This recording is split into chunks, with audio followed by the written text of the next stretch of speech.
여러분은 사단의 실제를 믿으십니까? 사단이 확실하게 있다고 생각하십니까? 사단은 어떤 모습을 하고 있을까요?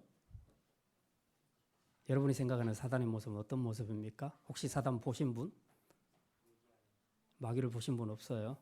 아직 신령하지 못하네요. 서양에서는 보면 이렇게 양쪽 송곳니가 길게 나 있는 드라큘라 같은 그런 모습. 전통 우리 민속, 우리나라 귀신은 흰 머리 풀고 그 긴 머리 풀고 흰 소복 입고 나오는 이제 그런 모습. 최신에는 좀비 같은 그런 모습으로 이제 귀신들이 많이 묘사되기도 합니다. 근데 사실은 사단은 영적인 존재라 우리 육안으로 볼 수가 없습니다. 다만 어떤 개인이 환상이나 꿈, 어떤 특별한 경험, 환청 이런 것들을 통해서 본인만이 인식하는 어떤 이미지가 있다는 거죠. 그런 이미지들이 되게 비슷한 경우들이 많이 있습니다. 그래서 이게 사단이다, 이제 그렇게 말을 하기도 합니다. 뭐 맞다, 틀렸다 그렇게 말할 수는 없는 것이고요. 한 가지 분명한 것은 그렇든 말든 사단은 존재하는 것이 확실하다 하는 겁니다.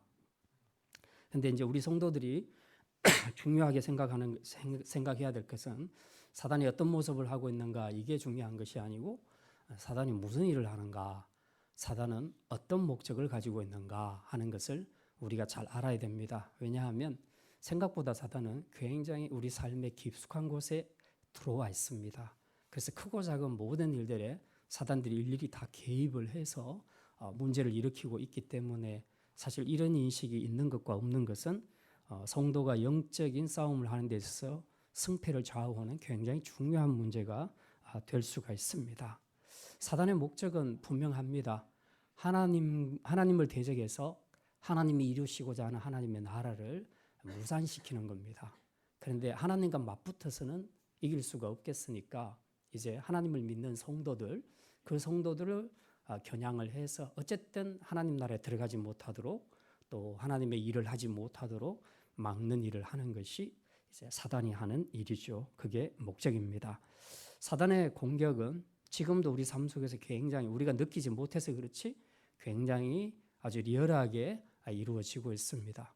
크게 두 가지 방향으로 나타나는데 하나는 교회를 무너뜨리는 일을 사단이 합니다. 그래서 주로 이제 이단이나 사이비, 유사복음 이런 것들을 통해서 진짜 복음을 가려버리는 이제 그런 일을 하기도 하고요. 요즘같이 동성애법 이런 것들을 통해서 이제 사회 윤리적인 이런 문제들을 정치 이슈화 시켜서 결국은 최종적으로 교회가 복음에 대해서 입을 벌리지 못하도록 하는 이제 이런 공격들을 하고 있습니다. 그 다음에 또 한편으로 사단이 어떻게 공격하는가? 사회를 지금의 이 현대 사조, 사상, 가치관 이런 것들로 일단 사회를 이제 변질시켜 놓고 거기에 성도들이 편성해서 그 사회 사조를 따라 살아가도록 만든다는 겁니다. 그래서 굉장히 이런 부분들은 우리가 인식하지 않으면 그냥 쉽게 무너질 수 있고요. 또 쉽게 우리도 그런 범죄에 동참을 할 수 있게 된다는 것입니다. 그뿐만 아니라 개인적으로는 성도의 삶에서 개인적으로 부부 싸움부터 시작해서 가족 간의 갈등, 그리고 어떤 단체 안에서 공동체 안에서 서로가 싸우도록 하는 이런 일들이 아주 비일비재하게 일어나고 있습니다. 지금도 보면 많은 사람들이 데모를 하고 또 노사 간의 분쟁으로 인해서 계속해서 이런 분열들이 조장되고 있습니다. SNS 상에서도 계속 보면 서로 헐뜯고 공격하는 그런 일들이 굉장히 많이 나타납니다. 결국은 이 모든 것들은 사단이 배후에서 역사를 해서 지금 다 하나 되지 못하도록 분열시킵니다. 교회도 분열시키고 국가도 분열시키고 가정도 분열시키고 사람과 관계도 다 찢어버리고 맙니다. 근데 이제 이런 것들을 영적으로 인식하는 사람들은 그걸 대비해서 그렇게 신앙적으로 살아갈 수 있는데 이제 이런 것들 자체를 영적으로 전혀 인식하지 못하는 영적으로 무딘 사람들은 뭐 영적 전쟁이라 할 것도 없이 그냥 바로 넘어집니다. 본인들은 자기 감정대로 자기 생각대로 행동했다고 생각하지만 결과적으로 놓고 보면 다 사단이 시키는 대로 사단이 원하는 대로 다 말하고 행동을 해버린 것입니다. 그러니 영적으로 이런 것들을 생각하지 못하는 사람은 영적 전쟁에서 이길 가능성은 1%도 없다는 것입니다. 그래서 우리가 영적으로 이런 것들을 우리의 삶 자체가 영적인 전쟁이다 하는 의식을 가지는 것 자체가 굉장히 중요하다는 것입니다. 그래서 오늘 본문에도 보면 바울이 에베소 교회와 성도들 삶에서 일어나고 있는 어떤 영적 전쟁들을 이제 감지를 하고 에베소 교회를 목회하고 있는 디모데에게 지금 한 편의 편지를 써서 보여주고 있는 내용이 오늘 본문에 기록이 되어 있습니다. 지금 에베소 교회는 사도 바울이 개척한 교회죠. 개척했는데 지금 목회는 누가 하고 있냐 하면 사도 바울이 아들처럼 여기고 있는 젊은 아들과 같은 디모데가 목회를 하고 있습니다. 그런데 이제 이 교회를 하는 중에 여러 가지 문제가 발생을 했기 때문에 이 문제들에 대해서 이제 이건 이렇게 했으면 좋겠다, 저렇게 했으면 좋겠다 하는 목회적인 지침들을 주면서 디모데전서 맨 마지막에 오늘 본문에 봤죠. 그거 보면 믿음의 선한 싸움을 싸우라 하는 그런 말로 지금 강하게 명령을 하고 있습니다. 그래서 오늘은 이 에베소 교회 안에 어떤 영적 전쟁이 있는지, 그리고 그걸 통해서 이 말세에 우리 성도들이 싸워야 할 영적인 전쟁이 무엇인지 그것에 대해서 우리 함께 생각하려고 합니다. 먼저 그 전에 이번 주에 읽게 될 내용 그리고 배경 간단히 소개합니다. 한번 올려주십시오. 그림 올려주십시오. 지난주에 우리는 그 바울이 옥중에 있는 동안에 네 권의 옥중 서신 쓴 것을 제가 말씀드렸습니다. 에베소서, 빌레몬서, 골로새서, 빌립보서 이 네 개를 썼다고 했는데요. 2년간의 감옥 생활 후에 이제 사도 바울이 풀려나게 됩니다. 그래서 자유 몸이 되었는데 이 자유 몸이 된 상태에서 사도 바울이 과연 먹고 놀았을까요? 그럴 사람이 절대 아니죠. 그래서 또 나가서 이제 복음을 증거하는 여행을 합니다. 이걸 소위 4차 전도 여행이라고 합니다. 옥중 서신이 아니고요. 4차 여행을 띄워주세요.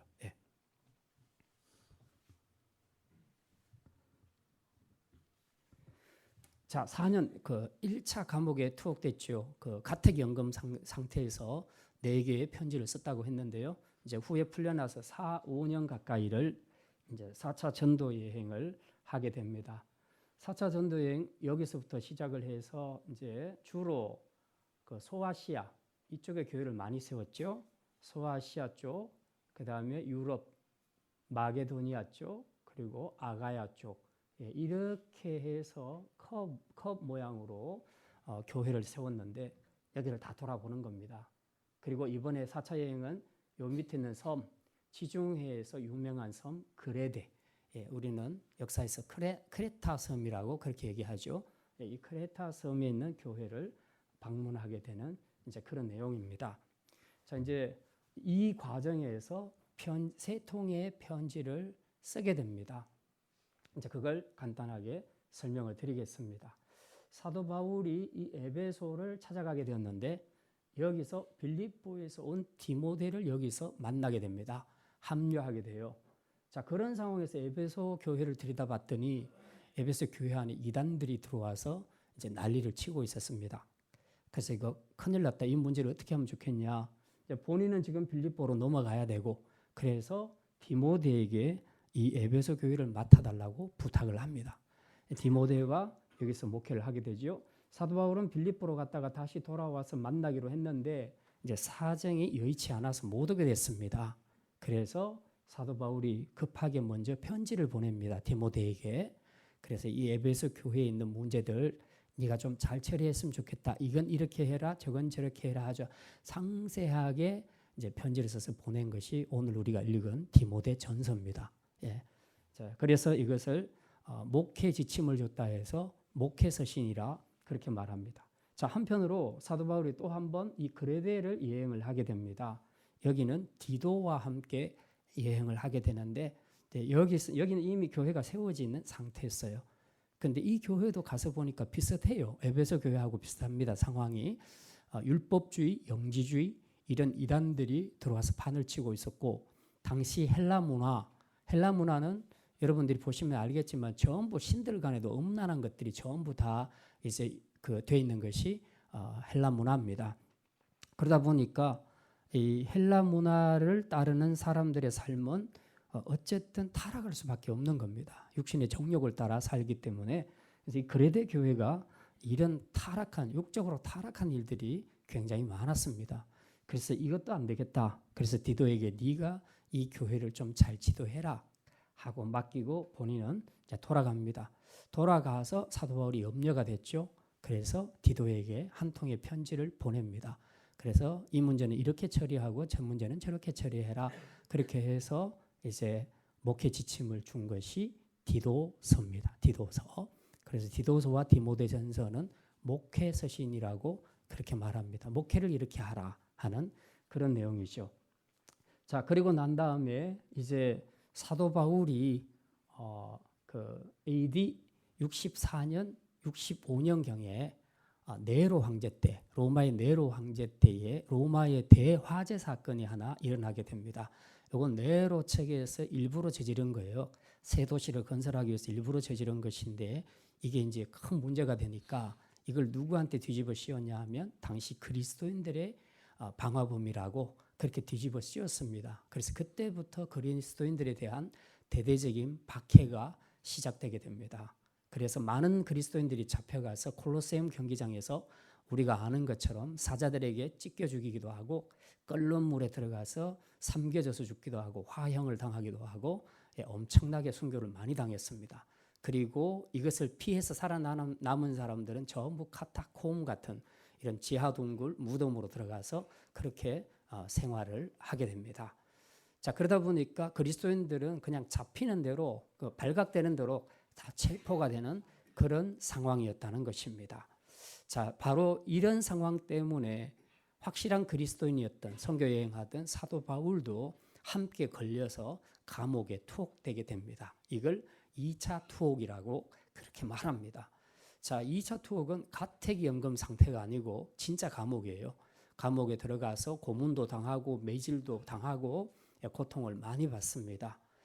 그리고 이제 사도 바울은 그 감옥 생활을 끝으로 순교를 하게 됩니다. 근데 사도 바울이 자기 죽음을 인지를 했어요.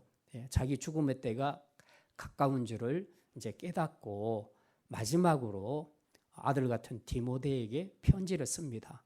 편지를 써서 역시 목회에 대한 지침을 말하면서 마지막에 내가 이렇게 외롭고 힘든데 네가 나를 한번 면회 와줬으면 좋겠다. 이렇게 인간적으로 부탁하는 그런 내용의 글을 쓰게 됩니다. 그게 바로 디모데 후서입니다. 그래서 디모데 전서, 후서, 디도서 이 세 개를 합쳐서 목회 서신이라고 얘기합니다. 예, 그림 여기까지요. 이번 주에는 지난주에 우리 옥중 서신 중에 다 못 읽었던 빌립보서 읽고요. 그 다음에 목회 서신 3개, 디모데 전, 후서, 디도서 이렇게 읽으시면 되겠습니다. 자, 그러면 이제 오늘은 디모데전서 6장 말씀 우리가 생각하는데 이 내용을 통해서 말세에 디모데와 또 성도들이 싸워야 할 영적인 전쟁이 어떤 것인가 이제 우리가 이것을 함께 좀 생각을 해보려고 생각합니다. 예, 첫째 말씀입니다. 하나님의 사람은 믿음의 선한 싸움을 싸워야 합니다. 한번 따라합시다. 하나님의 사람은 믿음의 선한 싸움을 싸워야 합니다. 예, 11절 말씀 6장 11절과 12절 말씀 같이 봅니다. 오직 너 하나님의 사람아 이것들을 피하고 믿음과 사랑과 인내와 온유를 따르며 믿음의 선한 싸움을 싸우라. 예, 거기까지요. 자, 지금 사도 바울은 디모데를 향하여서 어떤 호칭을 쓰고 있습니까? 너 하나님의 사람아, 예, 이렇게 표현하고 있습니다. 이 하나님의 사람이라는 용어는 구약에서는 특별히 하나님의 부르심을 받은 사람 또 소명을 받은 사람들에게 사용됐던 호칭인데요. 신약에 와서는 일반 하나님의 택하심을 받고 구원받은 성도들에게도 동일하게 사용되어진 용어입니다. 디모데는 부름을 사역자로 부름을 받기도 했고 또 구원받은 백성이기도 하고 이 두 가지가 다 해당되니까 바울이 더 확실하게 이 호칭을 쓰고 있는 것 같습니다. 근데 왜 하나님의 사람이다 이제 이런 표현을 썼는가? 이게 뜻이 뭔가 하는 겁니다. 지난주 우리는 기억나십니까? 그리스도인의 정의가 뭐라 그랬습니까? 엔 그리스도, 그리스도 안에 있는 자, 그리스도로 설명되는 자, 그런 사람을 그리스도인이다, 그렇게 정의를 했는데요. 하나님의 사람도 마찬가지입니다. 하나님의 사람도 하나님의 안에 있는 사람, 즉 원래는 하나님 밖에 있었던 죄인이 예수 그리스도 십자가 복음 때문에 하나님 안으로 들어오게 된 사람을 하나님의 사람이라고 합니다. 하나님의 자녀가 되었고 또 하나님의 가족, 패밀리가 되었다는 거죠.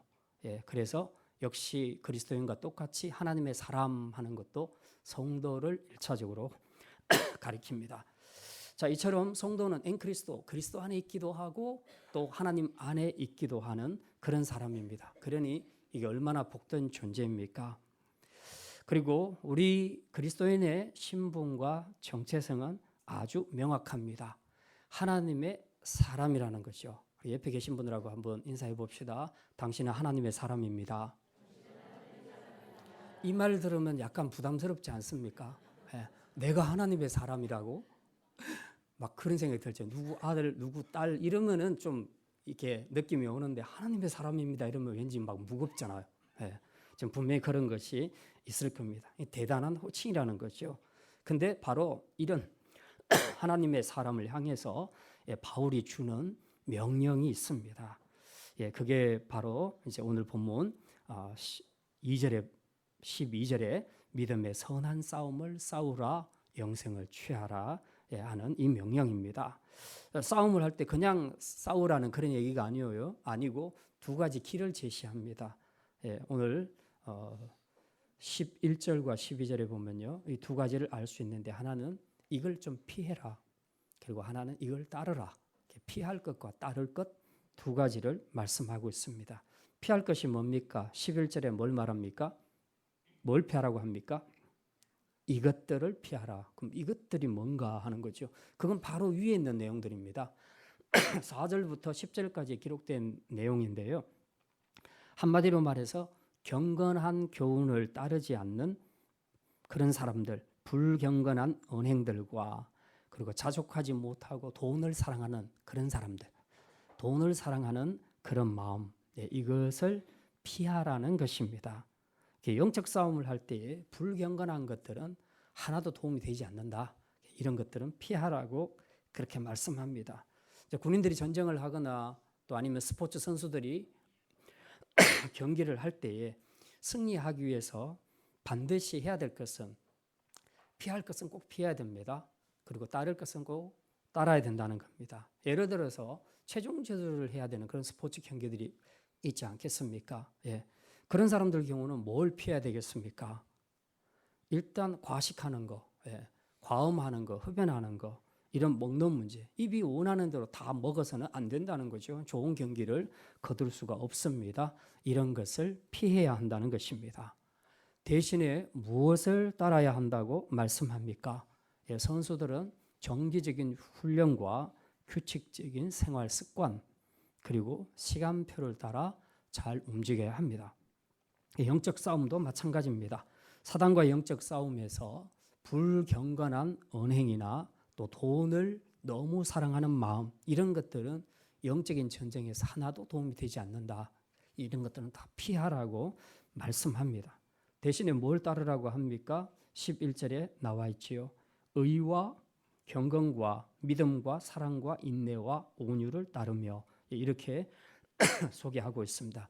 요 6가지가 보면 다 경건의 요소들이거든요. 구원받은 사람들이 하나님의 뜻을 따라 살려고 할 때에 그 반드시 이루어야 되는 경건의 요소가 여기에 다 기록되어 있습니다. 이것만 잘 지키면 영적인 싸움에서 승리할 수 있다 하는 것을 이야기합니다. 뭐 간단히 소개하면 의는 실제로 우리는 처음 불의했었죠. 죄인이었습니다. 그런데 예수님 때문에 의롭게 되었죠. 그러니까 과거에 불의를 행하던 것처럼 이제는 불의를 행하지 마라. 의롭게 살아라. 이게 영적인 무기다라고 말합니다. 둘째, 경건. 경건은 하나님의 성품을 닮아가는 것을 경건이라고 얘기합니다. 예전에는 하나님을 닮을 이유가 없었죠. 근데 이제 예수 믿고 성도가 되었으니까, 하나님의 사람이 되었으니까 당연히 하나님의 성품을 닮아야 되겠죠. 이것이 영적 전쟁에서 무기다. 셋째, 믿음. 예. 우리가 깨달은 구원의 진리를 끝까지 붙잡고 하나님께 순종하며 살아라는 겁니다. 하나님을 믿었다 하면 그냥 머리로 말로만 믿는 것이 아니라 그분이 진짜 계심을 믿고 우리와 함께 계심을 믿고 그분의 말씀에 순종하고 사는 것, 이것이 믿음입니다.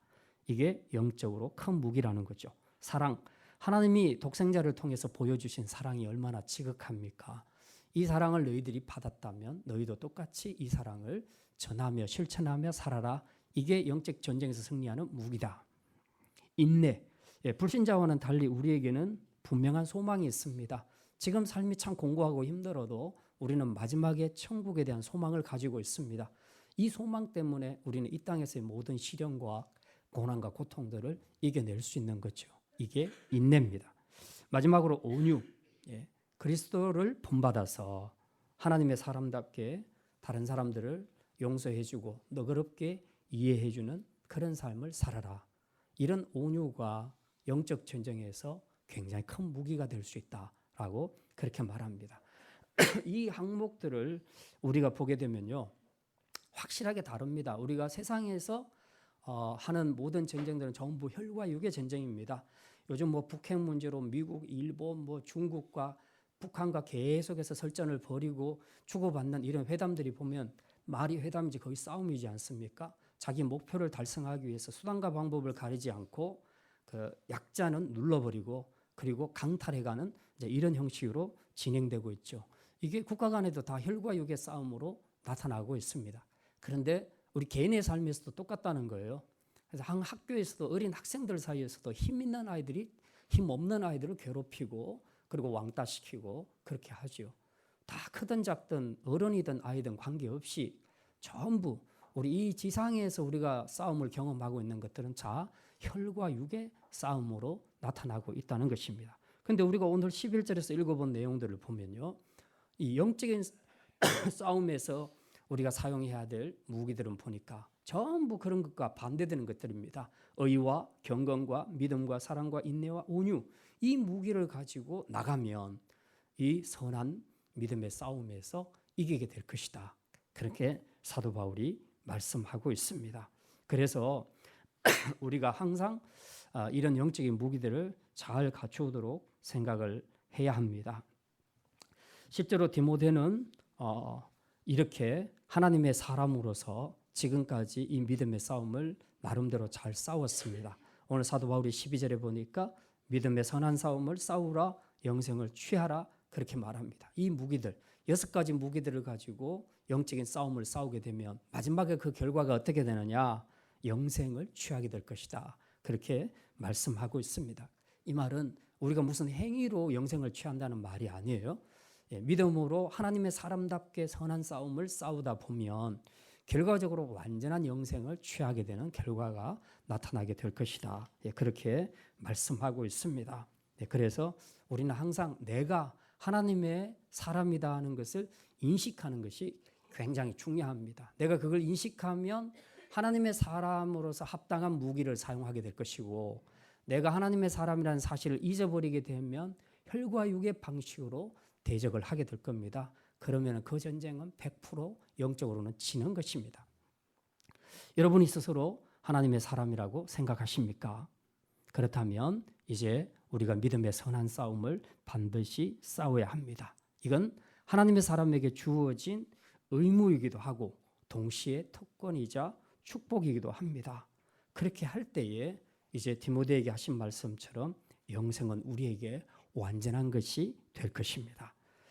우리가 어떤 상황에서 영적인 전쟁을 치르면서 내가 무슨 말을 할까, 또 내가 어떻게 행동할까, 이걸 생각하기 전에 먼저 우리가 생각해야 될 것은 내가 누군가 하는 것을 먼저 묵상을 하라는 것입니다. 저와 여러분은 그리스도 안에서 하나님의 자녀요, 본속이요, 하나님의 패밀리가 된 그런 하나님의 사람들인 줄 믿으시기를 바랍니다. 그래서 영어로 하나님의 사람들은 Man of God, 하나님의 사람, 이렇게 번역을 합니다.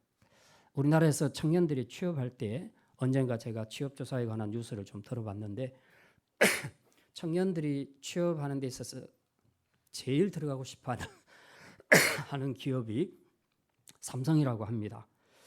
그래서 삼성에 입사 합격해서 한두 달만 연수를 받으면 본인들이 어떻게 인식이 바뀌냐 하면 나는 삼성맨이다. 이제 이렇게 바뀐다는 거죠. 삼성맨이라는 자체가 엄청나게 큰 축복이다. 그렇게 생각을 한다는 겁니다. 그리고 많은 사람들이 실제로 삼성맨이라는 용어 자체를 굉장히 부러워하지요. 그런데 하나님은 우리를 이 삼성맨 정도가 아니라 Man of God, 하나님의 사람이라고 불러주십니다. 여러분, 삼성맨이 좋겠습니까? 하나님의 사람이 좋겠습니까? 예, 하나님의 사람이 훨씬 낫죠. 예, 비교할 수 없습니다. 이건 굉장히 큰 축복입니다. 그러니까 우리가 늘 이런 존재라는 것을 인식하고 사는 것이 중요하다는 겁니다. 이런 인식을 가지게 되면 영적인 전쟁을 할 때도 내가 무슨 무기를 사용할 것인가를 결정을 할 수 있다는 거예요. 그래서 하나님의 사람이라는 인식이 되어 있는 사람은 여기 11절에 나와 있는 6가지 선한 무기들을 사용해서 영적인 전쟁에서 이기게 됩니다. 그런데 이 의식이 없게 되면 그냥 혈과 육으로 자기 성질대로 그렇게 이제 말하고 또 싸우고 그렇게 투쟁을 하게 되는 것이죠. 그래서 오늘 사도 바울은 디모데에게 너 하나님의 사람아 하고 불러놓고는 하나님의 사람이 마땅히 행해야 할 것을 지금 말하고 있습니다. 결론은 불경건하고 헛된 것은 피하라. 그리고 경건한 삶은 취하라. 이 무기를 통해서 믿음의 선한 싸움을 싸우게 되면 반드시 완전한 영생까지 취하게 될 것이다. 그렇게 말씀하고 있습니다. 이게 바로 하나님의 사람이 반드시 싸워야 할 영적인 전쟁에서 싸워야 할 이유라 하는 것을 우리가 꼭 기억을 해야 합니다. 자, 두 번째 말씀입니다. 하나님의 사람은 재물이 아닌 하나님께 소망을 두어야 합니다. 한번 따라합시다. 재물이 아닌 하나님께 소망을 둡시다. 17절에서 19절에 가면 하나님의 사람이 싸워야 할 영적인 싸움에서 제일 큰 적을 제시하고 있는데 그게 바로 물질의 문제라고 이야기하고 있습니다. 우리 17절 말씀, 6장 17절 말씀 같이 읽겠습니다. 네가 이 세대에서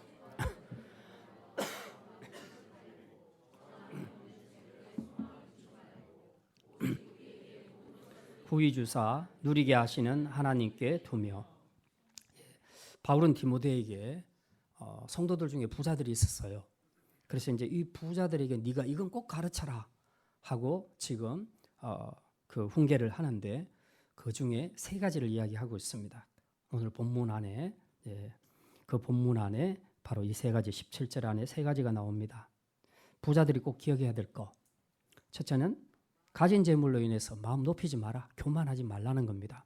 둘째는 정함이 없는 재물에 소망을 두지 말라는 거죠. 셋째는 믿는 자에게 모든 것을 후히 주시고 누리게 하시는 하나님께 소망을 두라 이겁니다. 이제 부자들이 돈 많은 사람들이 제일 많이 범하는 오류 중에 하나가 그 돈이 가지고 있는 힘을 잘 알고 있기 때문에 그 힘을 이용을 한다는 겁니다. 최근 몇 년 동안 우리가 뉴스에서도 보지만 큰 백화점이나 큰 마트에서 소위 돈 많은 고객 VIP들이 직원들에게 갑질하는 그런 뉴스를 우리가 자주 봤습니다. 돈의 권력을 믿고 아무한테나 갑질하죠. 대한항공의 조현아 같은 사람은 전형적으로 돈으로 갑질하는 대표적인 케이스로 알려져 있습니다.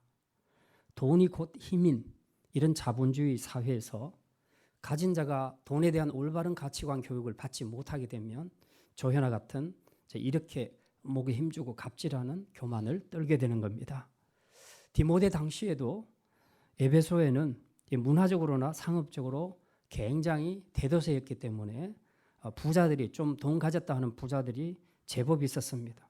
근데 이 사람들이 교회 안에 들어왔어도 자기가 부자라는 것 때문에 굉장히 과시하고 이것 때문에 없는 사람들을 무시하고 또 박해하는 이런 일들이 있었다는 겁니다. 그래서 바울은 디모데에게 에베소 교회에 있는 부자 성도들에게 이걸 꼭 가르쳐라. 그 첫 번째가 가진 재물 때문에 교만하지 말라. 다른 사람 무시하지 말라 이거죠. 둘째는 정함이 없는 재물에 소망을 두지 말라. 정함이 없다는 말이 무슨 말입니까?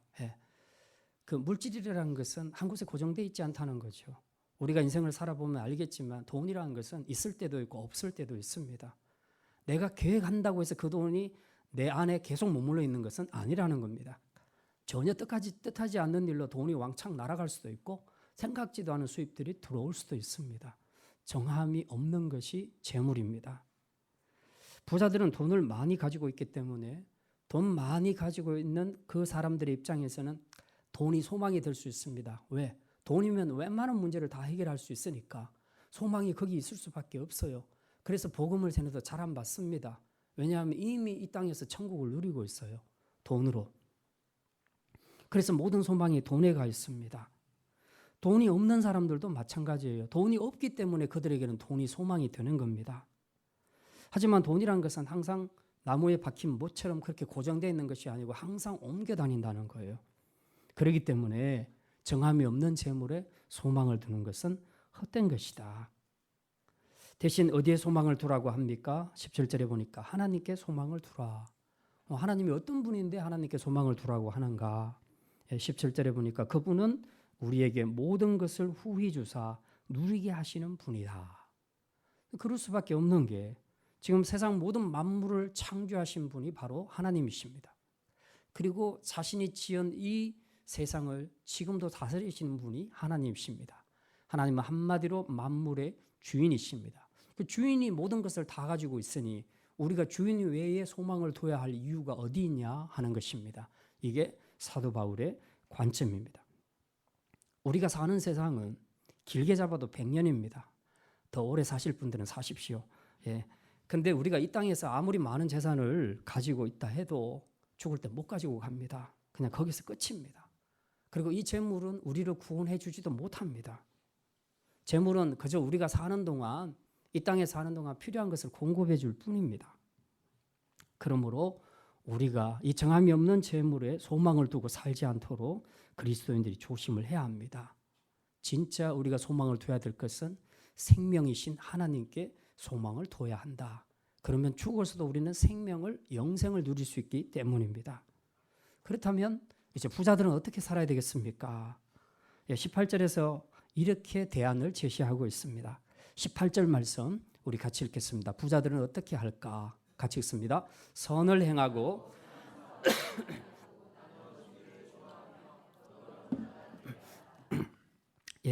바울은 부자들이 할 수 있는 일, 또 혹은 부자들이 해야 할 일에 대해서 지금 대안을 제시하고 있습니다. 한마디로 선을 행하라는 거죠. 돈을 갖고 선하게 사용하라는 것입니다. 선한 사업을 하라 이 말도 같은 말이에요. 결국 돈으로 선한 일을 하라는 겁니다. 재물은 쌓아두는 것보다 선행을 하는 것에 사용하게 되면 하나님이 기뻐하신다는 거죠.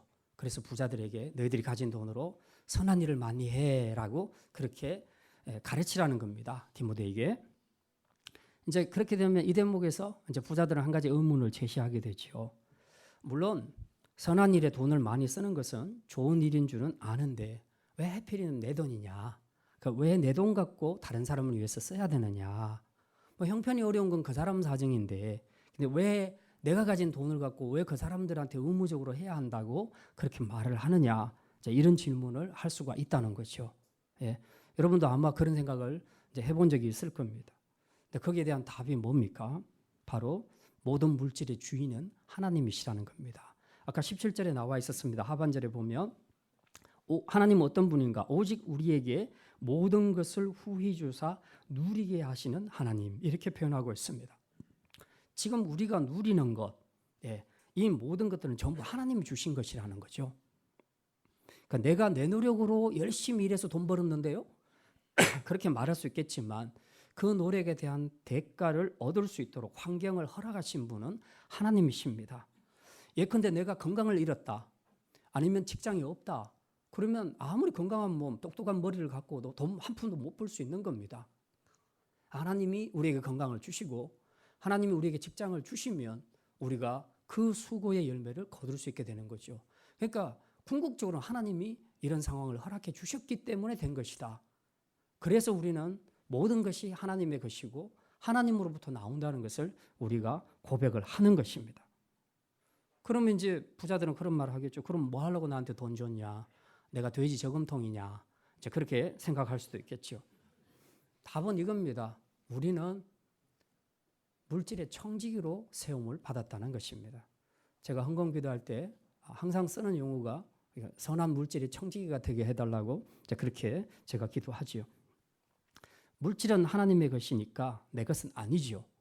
그렇지만 하나님이 우리에게 물질을 주셨을 때는 물질의 배타적인 소유권을 주신 것이 아니라 배타적인 사용권을 주신 겁니다. 관리권을 우리에게 주셨다는 거죠. 그래서 어느 정도 임의로 내가 인격적으로 결정할 수 있도록 하나님이 맡기셨다는 겁니다. 막 일일이 구체적으로 이거 해 저거 해 막 이렇게 하나님이 하시진 않았어요.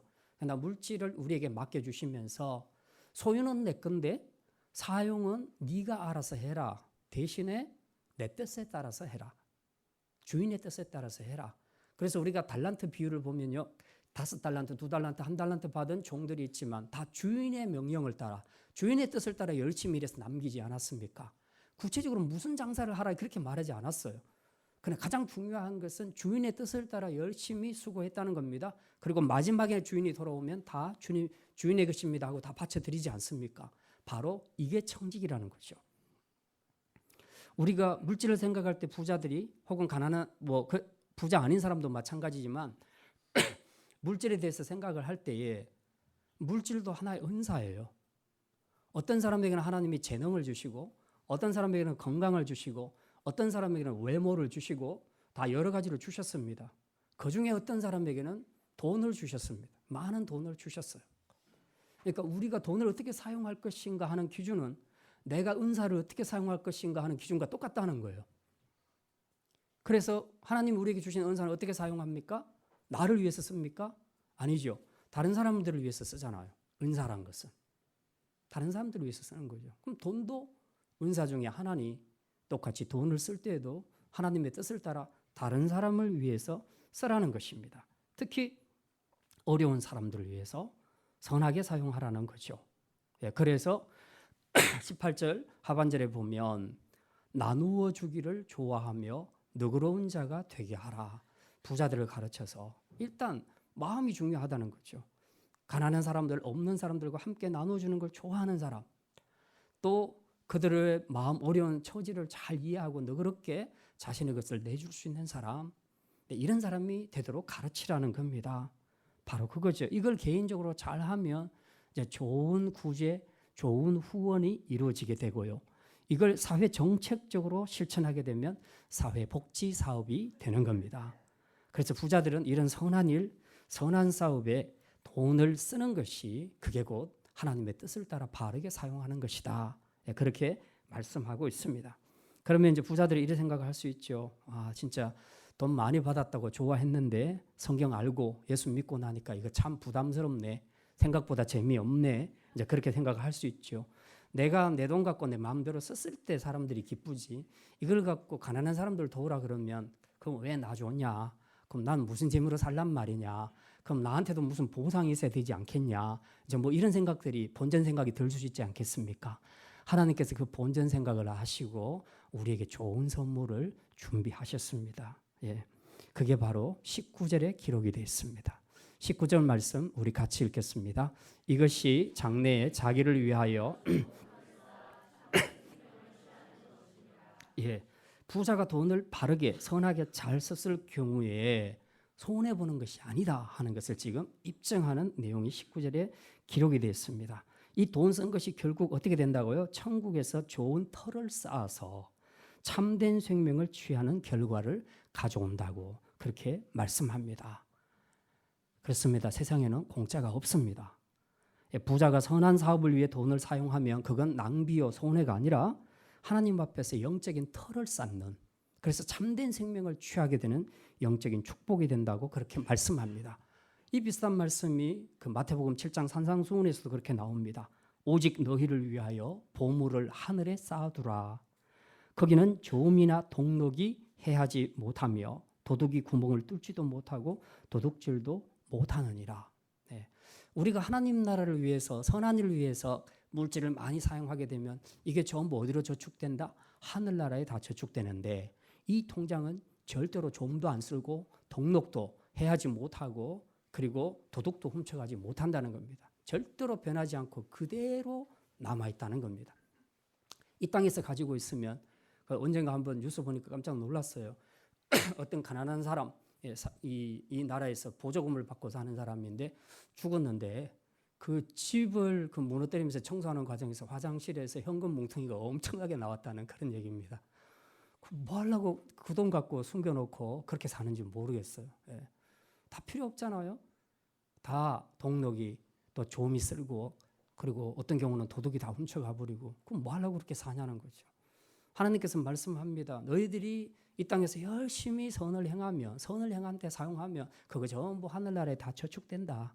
그리고 그것이 결국 너희에게 영적인 축복이 되어서 너희가 참된 생명을 취하게 될 것이다 라고 그렇게 말씀하고 있습니다. 그러니까 우리가 지금까지 혹은 앞으로도 우리가 하나님 나라와 또 어려운 이웃 그리고 선한 사업 하는데 우리가 물질을 사용하게 되면 이건 전부 그냥 없어지는 것이 아니라 천국에서 여러분의 좋은 터를 쌓아 참된 생명을 취하는 결과가 될 줄 믿으시기를 바랍니다. 마지막입니다.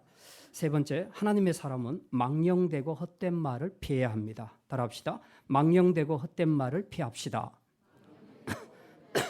20절 말씀 우리 같이 읽겠습니다. 디모데야, 망령되고 헛된 말과 바울은 마지막으로 디모데가 하나님의 사람으로서 피해야 할 것과 지킬 것을 말하고 있습니다. 지킬 것은 그동안 이 편지를 통해서 자신이 디모데에게 위탁한 모든 말씀, 복음의 건전한 교리와 교훈들을 잘 지키라 이걸 말하고 있고요.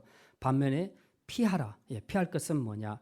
망령되고 헛된 말과 거짓된 지식의 반론을 피하라고 그렇게 말씀하고 있습니다.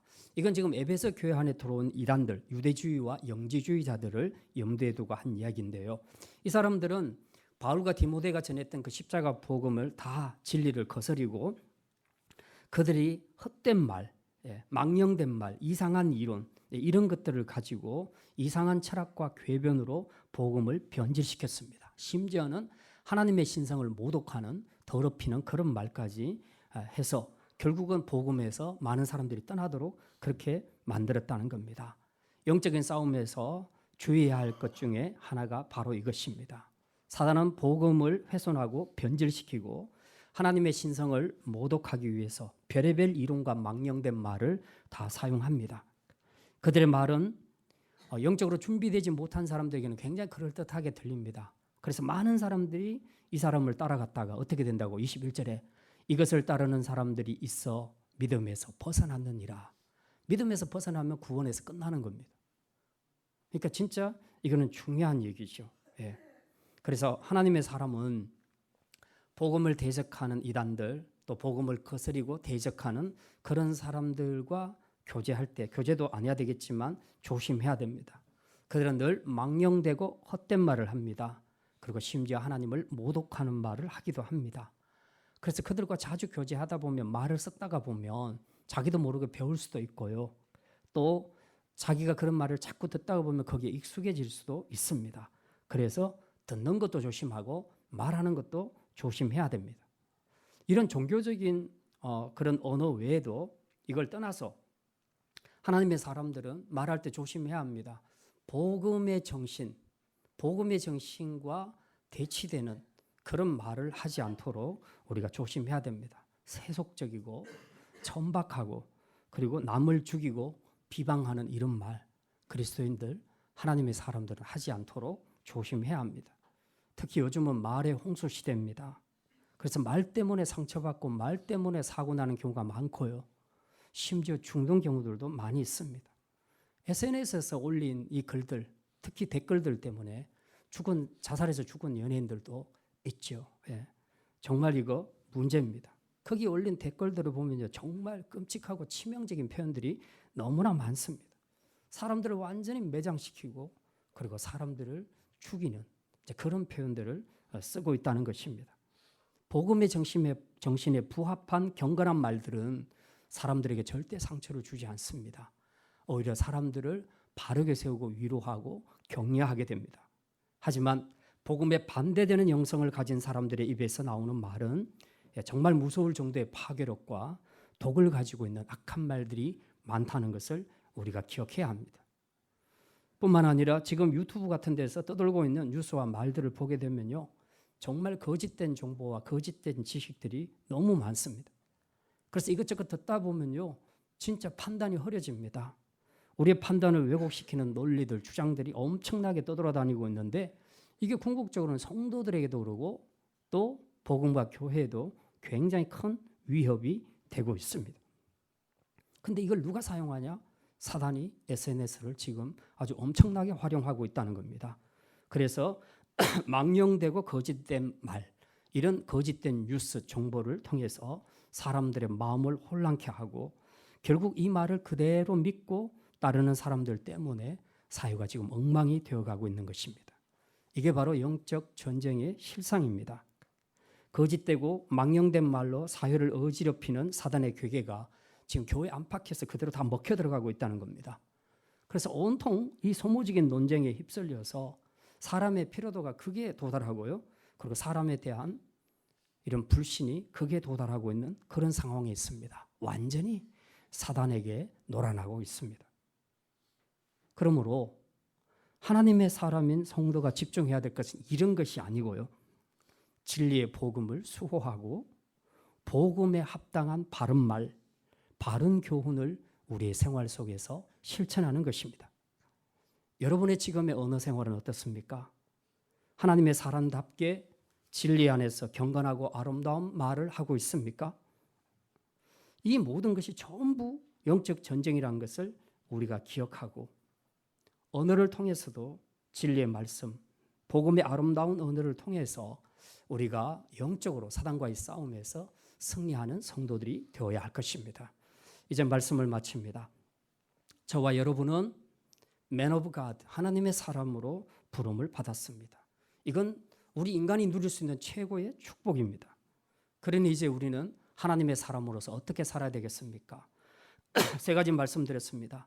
첫째, 믿음의 선한 싸움을 싸우고 완전한 영생을 취하시길 바랍니다. 둘째, 재물이 아닌 생명의 하나님께 소망을 두고 선한 물질의 청지기로 살아가시기를 바랍니다. 셋째, 망령되고 헛된 말을 피하고 복음의 진리와 아름다운 언어 생활을 하시기를 바랍니다. 이것이 하나님의 사람이 믿음의 선한 싸움에서 이기는 비결입니다. 이 삶으로 여러분의 가정과 여러분의 삶의 모든 영역에서 날마다 치르는 사단과의 영적인 싸움에서 항상 승리하는 십자가의 군병들이 다 되시기를 주님의 이름으로 축원합니다. 기도합니다. 하나님 밖에 있던 저희들을 이처럼 사랑하셔서 예수 그리스도 안에서 부르시고 하나님의 권속, 하나님의 사람이 되게 하시니 감사합니다. 이제 우리가 하나님의 사람으로서 어떻게 살아야 할 것인지 사도 바울이 디모데를 통해 주신 말씀을 통해 다시 한번 돌아봅니다. 마땅히 피할 것은 피하고 경건을 조춤으로 믿음의 선한 싸움을 잘 싸워 영생을 취하는 승리하는 성도들 되게 하여 주시옵소서. 또한 정함이 없는 재물에 소망을 두지 말고 생명의 하나님께 소망을 두므로 우리에게 주신 물질을 하나님의 뜻을 따라 바르게 사용할 수 있는 선한 물질의 청지기들이 되게 하여 주시옵소서. 무엇보다 진리의 복음을 거스리고 사람을 황폐하게 하는 사단이 주는 거짓된 말, 망령된 말, 사람을 죽이는 말을 그치고 오직 복음의 진리와 생명 있는 아름다운 복음의 은으로 혈과 육이 아닌 믿음의 선한 싸움에서 승리하는 성도들 십자가의 군병들이 되게 하여 주시옵소서. 감사드리며 이 모든 말씀 우리 주 예수 그리스도의 이름으로 기도드립니다. 아멘.